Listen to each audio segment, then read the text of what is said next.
You don't go to a nightclub because it's quiet. You go because it isn't. Because the second you step inside, the air changes.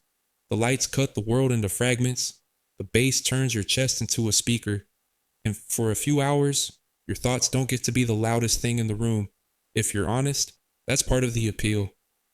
The club isn't just a place, it's a controlled storm you willingly walk into so something inside you can finally shut up. A lot of people describe clubbing as just fun, but psychologically, it usually has a job. It regulates mood, attention, and identity in a very specific way. Research on why people dance, especially in social contexts, finds patterns that line up with what you already know in your bones. Mood enhancement, socializing, and escapism are major drivers, and people also report motives like trance and self confidence. In a study developing a dance motivation inventory, mood enhancement came out as the strongest motive across genders, and dancing intensity was predicted by mood enhancement, socializing, and escapism. Think about how perfect that is if you're trying to outrun yourself. A nightclub gives you a sanctioned reason to become someone else for a while, or at least become you with the volume turned down. The lighting hides your face in a way that feels protective. The music fills the silence so you don't have to.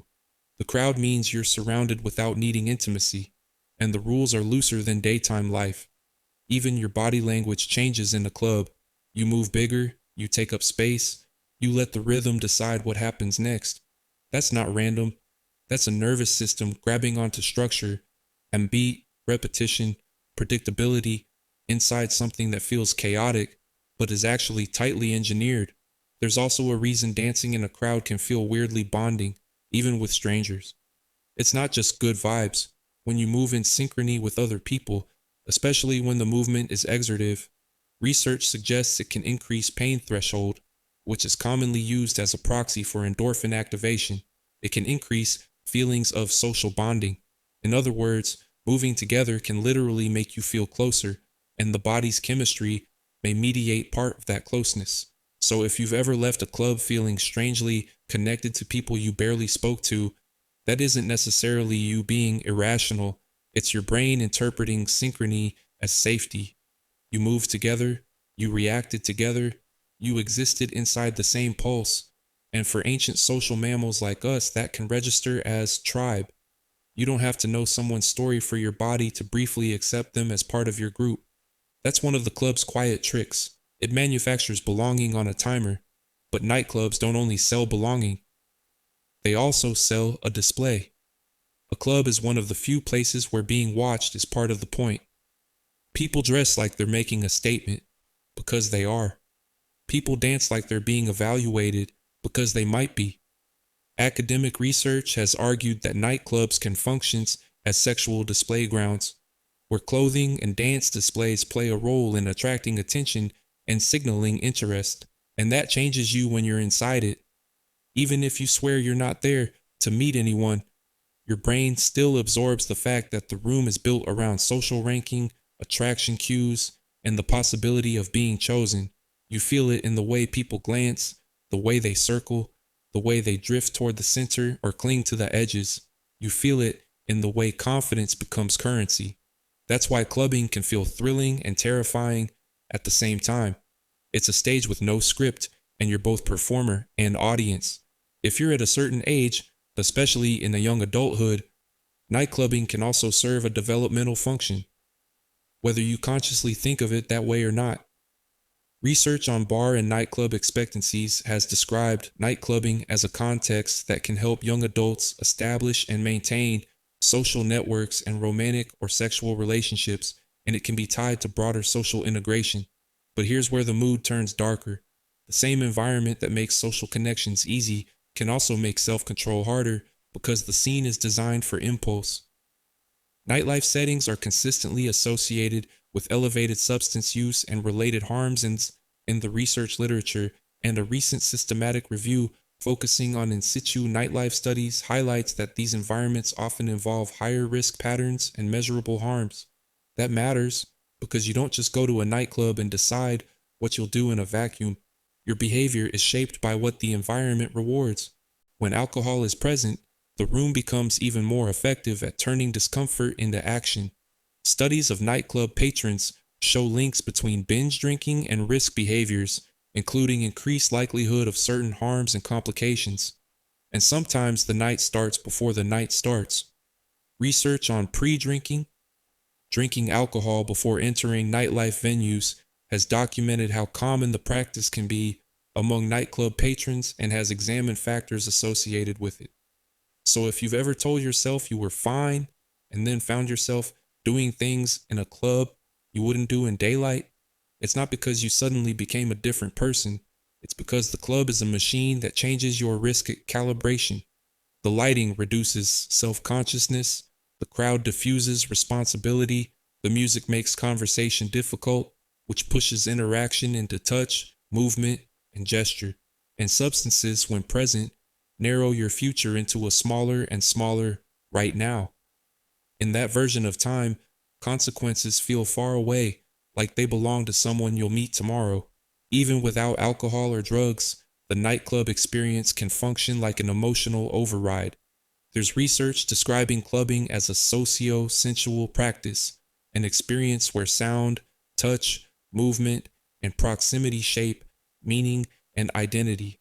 That's why clubbing can feel like relief for people who are lonely, stressed, numb, or restless. When you can't feel much in ordinary life, the club forces sensation back into your body. When your days feel repetitive, the club feels like a rupture. When you feel invisible, the club gives you a chance to be seen, at least as an image, at least as a silhouette, at least as a presence that takes up space. And if you're someone who likes the darker side of it, the edge, the danger, the intensity, there's a psychological logic there too. Nightclubs concentrate uncertainty in a way that feels exciting. New faces, unpredictable interactions, rapid shifts in social dynamics.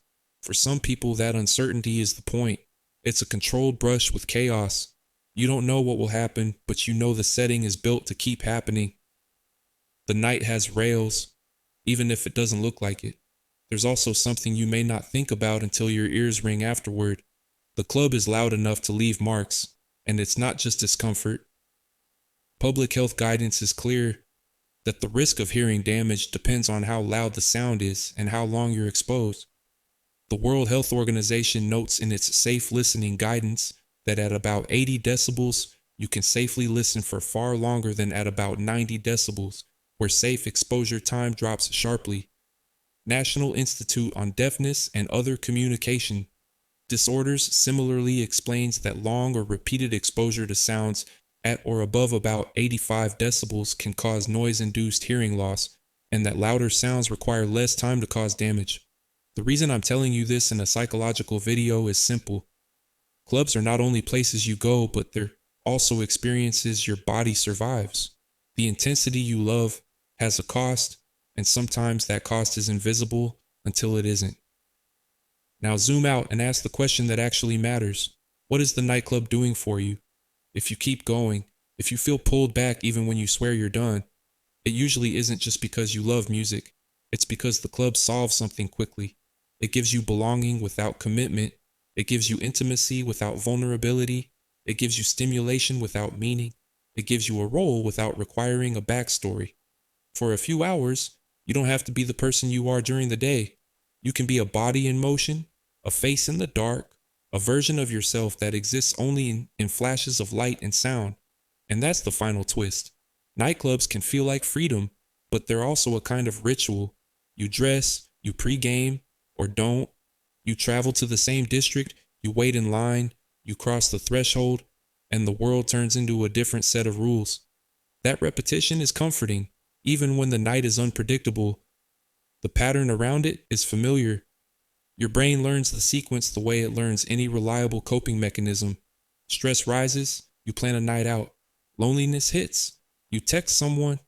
Restlessness builds, you chase the bass, and the club delivers the same promise every time. You won't have to feel your life the way you usually feel it. So if you're someone who loves nightclubs, I'm not here to judge you, and I'm not here to romanticize it either. I'm here to name it. Psychologically, the nightclub is a place where synchrony can manufacture connection, where display can manufacture confidence, where intensity can manufacture feeling, and where the present moment can swallow the future for a while. It's a room built to interrupt your usual mind. And if you can admit what it interrupts, what it covers, what it replaces, what it permits you to stop thinking about, you'll understand why people keep going back, even when they wake up the next day feeling like something followed them home.